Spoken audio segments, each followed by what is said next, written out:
तासूर न बनो, रजब भट्ट की साले से लड़ाई। रजब भट्ट की अज़दवाजी जिंदगी भी मुश्किलात का शिकार, दो टोक ऐलान कर दिया।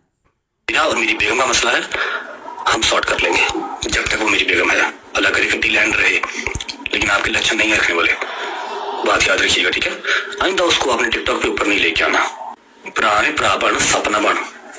दूसरी तरफ रजब भट्ट और इसके करीबी दोस्तों की नाजेबा वीडियोस भी लीक हो गईं। क्या है सारी हकीकत, जानेंगे इस वीडियो में। किसी का नुकसान नहीं है, नुकसान सिर्फ अपना है, या आपके घर का या मेरे घर का, और किसी का नहीं, ठीक है। अब पॉडकास्टों में बैठ के तो आवाम 14,000 किस्म की बातें करती है, आप अकेले अकेले का जवाब देंगे नहीं ना। तो आपको किसने राइट दिया कि आप बैठ के वहां पर डिस्कस करें कि ये है, उसके ऊपर पाबंदी है, उसको मना किया गया है। मैं अगर काका गल्ला खोलन ते आ गया, जी मैं गल्ला खोल के रख देती हूँ तो तू मेरा पुत्र राह लभदा फिरना कि मैं ठाके के पासे हूँ। आज मैं ये लैंग्वेज इसलिए यूज कर रहा हूँ क्योंकि मैंने आपको 1 महीना पहले इंस्टाग्राम पे मैसेज किया था, मेरे पास सबूत पड़े हैं कि आपने ईमान का हाथ पकड़ के हॉस्पिटल में उसकी पिक्चर लगाई थी, और मैं उस टाइम में किसी और कंट्री में था, या शायद कहीं था, बस फरार ही था, अपने घर पे नहीं था। मैंने आपको बड़े प्यार से तरीके से मैसेज किया था कि ऑन मेरा बच्चा, मेरी बात सुनो, लोगों का हादसा ना बनो, लोगों की जुबान का जो है ना वो लज्जत ना बनो। आप अपनी बहन को लेकर अगर हॉस्पिटल गए हो, शी इज नॉट वेल, तो ये आपकी भी रिस्पॉन्सिबिलिटी है, मेरी भी है, और आपको इस चीज का पता है कि आप रिलाई नहीं करती। अल्हम्दुलिल्लाह मैं उसको दे के भेजता हूँ, समझ लगी। मैंने आपको ये बात तब कही थी, और आपने कहा था जी भाई मुझे बड़े गलत गलत कमेंट्स आ।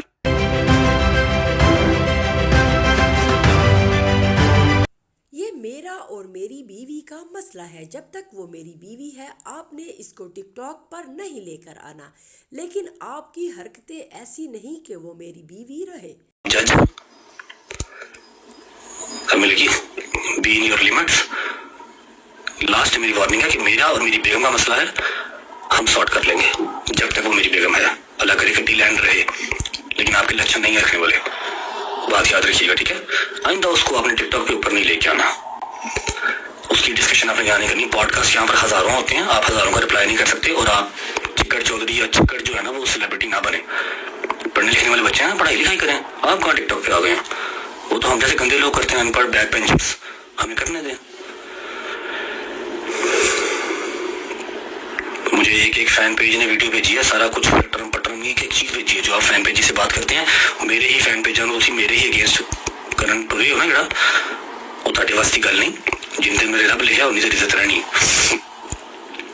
मेरी भी बहन है, बहन की आगे बेटी भी है, तो मुझे आइडिया है इस चीज का कि तियां वसाइतियां किस तरह है, ठीक है। मेरा और ईमान का जो भी मसला है, जो भी हमारा इशू है, विल सॉर्ट इट आउट। आपको पाकिस्तानी टिकटॉकर और तनाज़ात का शिकार रहने वाले रजब भट्ट के इंतहाई करीबी दोस्तों की नाजेबा वीडियोस लीक हो गई हैं। हाल ही में रजब भट्ट के करीबी साथियों हैदर शाह, मान डोगर और शाजी की मुकम्मल बरहना वीडियोस सामने आई हैं, जो टिकटॉक और सोशल मीडिया पर ट्रेंडिंग में हैं। नाजेबा वीडियोस लीक होने के बाद सोशल मीडिया सारिफीन ने इतराज़ किया है कि वैसे ये लोग बड़े मजहबी बनते हैं, तो फिर मुकम्मल बरहना वीडियोस क्यों बनाई। रजब भट्ट और इसके दोस्तों का मौक़िफ़ है कि हमारा डाटा हैक हुआ है, किसी ने हमारे मोबाइल से ये वीडियोस हैक करके वायरल की है। सोशल मीडिया सारिफीन खातून टिकटॉकर्स के बाद अब मर्द टिकटॉकर्स की काबिल इतराज़ वीडियोस सामने आने पर शशतर हैं। दूसरी जानब रजब भट्ट का टिकटॉकर ज़ारा मलिक के साथ ताल्लुकात का मामला भी ज़ेरे बहस है। ये अफवाहें गर्दिश कर रही हैं कि रजब भट्ट दुबई में ज़ारा भट्ट के साथ ही रहते हैं। सारिफीन ने ये इल्ज़ाम बेआयद किया कि रजब भट्ट अपनी हामला बीवी ईमान को धोखा दे रहे हैं। रजब दुबई में ज़ारा मलिक के साथ देखे भी गए हैं, और इनकी कुछ ऐसी वीडियोस भी सामने आई हैं जिससे दोनों के दरमियान इंतहाई कुर्बत का शक गहरा हो जाता है। दोनों की एक जैसी ड्रेसिंग भी ज़ेरे बहस है। रजब भट्ट जिस रंग की शर्ट पहने होते हैं, ज़ारा भी इसी कलर की शर्ट में नजर आती हैं।